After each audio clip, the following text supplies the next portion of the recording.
Hello and welcome.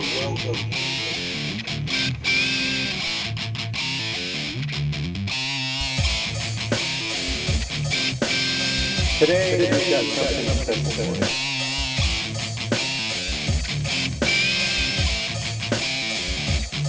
So sit down, take a round, and enjoy.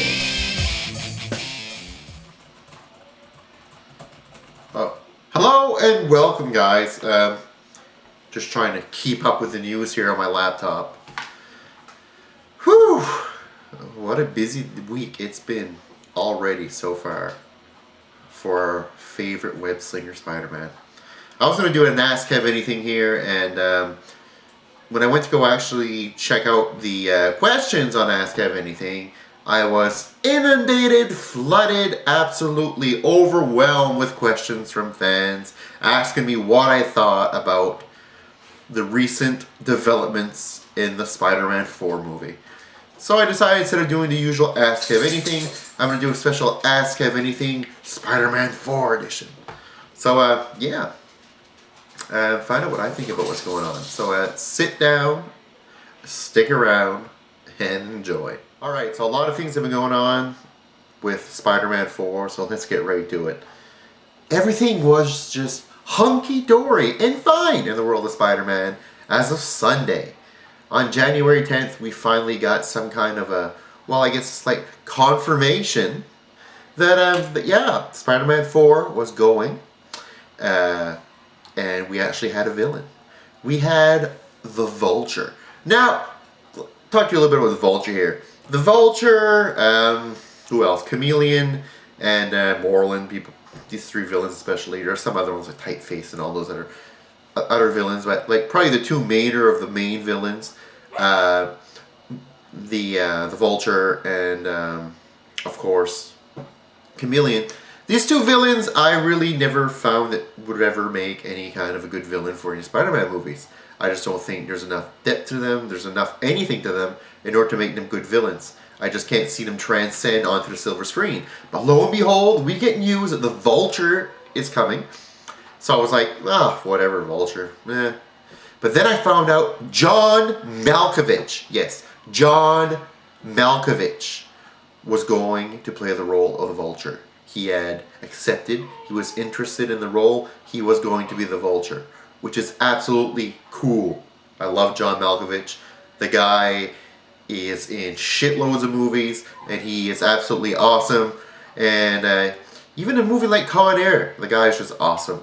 So I love John Malkovich, and when I heard that he was going to play the Vulture, I was like, holy shit, that fits! That actually fits. The Vulture and John Malkovich, they fit! I can see him playing it, and actually bringing some depth to the character. Bringing some, because John Malkovich can play a good guy, he can play a bad guy, he can play psychotic, he can play a clever type of villain role. The guy is just totally out there. He can play multiple different things, and his range is just great. And I thought, holy shit, wow, I'm actually excited to see the Vulture. I'm actually excited to see the Vulture on the silver screen. It's insane. Then what happens? January 11th. When everything gets totally shit-faced, everything just flips around, it makes no sense. Boom! Sony says, no John Malkovich. Not gonna have him. No Sam Raimi directing, no Tobey Maguire, everybody's gone! Like, what the fuck happened? So here we are now. We no longer have John Malkovich in this movie. We no longer have Tobey Maguire. We no longer have Sam Raimi directing it. We have an utterly and completely brand new movie. And so Sony decides, this is it, the reboot. We're going to reboot the franchise. Yeah, it's crazy stuff. I mean, personally, I don't think that they needed to reboot it this early.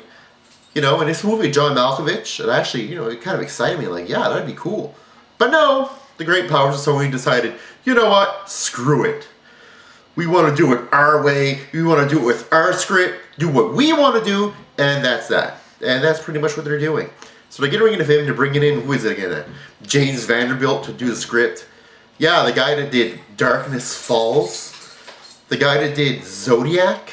You know what I mean? Like, oh man. So your claim to fame is doing Darkness Falls and Zodiac. And and the Rundown too with The Rock. Forgot about that.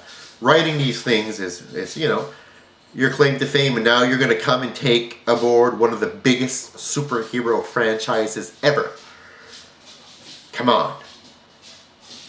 You know you're not going to do what you want to do. You're going to do what Sony wants you to do. And Sony's going to want you to produce this movie, this half-ass movie probably.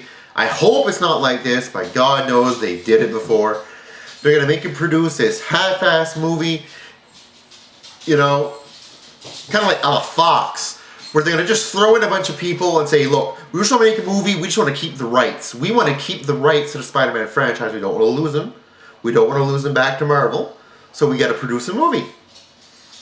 So we're going to produce anything. Who gives a shit what it is? Like Fox. Remember X-Men The Last Stand? That's what happens when you rush a movie and you decide, you know what, we're doing it just for the shits and giggles. We don't care about the movie anymore. We don't care about the source material anymore. All we want to do is make money and keep the rights. That's all we want to do. And I think that's the direction that Sony's going in. I even heard rumors they were planning to do this in 3D, and they wanted multiple villains in it, a la Sinister Six. You hear all kinds of stuff online, whether all this is true or not, who knows. But we all know that the only reason why Sony's producing these movies is to make money. It's all about money. And if they can do it cheaper and still make the same, amount of money, they're going to do it. They're going to do exactly what Fox did. They're going to milk it for all it's worth. And that's keeping Spider-Man Forever locked in a deal. Well, they'll never be able to get it out and bring it back to Marvel. And then we're never going to get really good Spider-Man movies again, probably, because, the writer's not proven, and they're probably going to get anybody to direct this thing. I don't really think they care. Theoretically, I could be totally wrong, and the movie could go in a total other direction. But right now, what I'm seeing, what I'm hearing, what I'm looking at, what I'm given the opportunity to see into this shitface that's happened in the last few days. Basically, they got rid of Raimi, for what I can see, because of creative differences on the script. And Raimi said that he would not go into another Spider-Man movie, or another movie period, without totally being, in agreement with the script. And one thing Raimi didn't want in Spider-Man 3, and we all know this, he didn't want Venom. He didn't want to bring Venom in. And Avi Arad from Marvel basically pushed him into bringing Venom in. Or so they say. Which is the reason why Venom got very little screen time and was basically a humongously missed opportunity. Which is kind of neat in the sense they're rebooting, because he may get a better opportunity. But if he's rebooted by the same type of people and the same mentality that just brought it in just to have him killed, just to fuck it, just throw him in there, make money off the toys, make money off the merchandising, then we're not really going to get a better Venom, or better any villain for that matter. I'm happy about a reboot, in the sense that it's cool that we're going to get to see some of the villains again, like Green Goblin, Doc Ock, and all that. Again, I didn't think it was time for it, and although the Vulture idea in the beginning sounded ludicrous to me, after I saw who was actually going to play the role, I was actually getting excited about it. Now, everything goes back to the drawing board, and they want to release this movie for 2012, which subsequently is the end of the world anyway, so it only makes sense.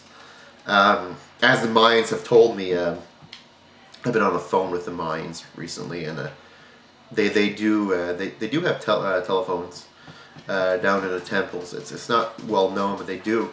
And they said yes, the movement of Spider-Man, from Sam Raimi, a person that actually cares about the franchise, to somebody who doesn't really give a shit about it, probably, most likely. They said that would be the first part of the end of the world, which coincides with 2012, the release date. So I guess it kind of fits. It does fit. So yeah. I wish everything that I've read, everything that happened the last few days wasn't true, but it's true. That's where we're at right now. Our beloved Spider-Man is in the hands of a ruthlessly greedy corporation. And that's what we're left with. Let's just hope and pray that Sony does the right decisions. They make the right decisions. Because if they don't, we're going to be watching X-Men The Last Stand. We're going to be watching Wolverine Origins over and over again. And that's not my idea of a great movie experience. Like I know what Spider-Man can deliver. Also, the fact they're putting him back to high school, apparently in the reboot, I don't really mind that part. They're thinking more gritty Spider-Man, more, I don't know if they're trying to pull the Dark Knight or what. Spider-Man isn't really gritty. It's not a dark character. He's never been really a dark character. He's just an unlucky, conflicted person. That's all he is. He's not really, I don't want him to try to pull this like the Dark Knight, because it doesn't work. He's not gritty. People think, Batman worked because it was dark and edgy and all that. At least some people at Warner Brothers seem to think that, and they want to put Superman in that same direction. Dark and gritty. That's why Superman never worked as a movie. Superman isn't dark and gritty. Neither is Spider-Man. So just stay true to the source material. Ask the opinion of the fans. Ask the opinion of the people who actually write the characters in the comics. Give old DCompose here a shout. But please, please, please, please, don't let Michael Bay direct the movie. That is another rumor I heard. Oh my god, I can just imagine Green Goblin throwing pumpkin bombs that just blow the fuck up like napalm, man. Just fucking leveling cities, man. These super high explosive / super army grade explosive pumpkins that just blow the fuck out of the city. Because that's pretty much what you're going to get if you bring Michael Bay in there. A whole lot of bang. Whole lot of buck. So, yeah. Please. No Michael Bay.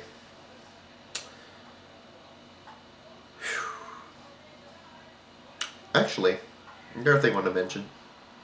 Some people have asked me another question to ask if anything concerning Spider-Man. They say, Kevin, he said, can't remember who it was offhand. He said, who do you think would play a good Spider-Man? And, my first choice, or one of my first choices, actually probably is my first choice, can't remember now, for Spider-Man. It's kind of funny because it's like 6 degrees of separation. It's the guy who co-starred with Tobey Maguire in his most recent movie Brothers, and it's Jake Gyllenhaal. If I was to cast Peter Parker now for the reboot, I would cast Jake Gyllenhaal as Peter Parker. So, if you're listening to this, Sony, that'd be the first step towards redemption! Until next time, guys, take care, leave a comment, later.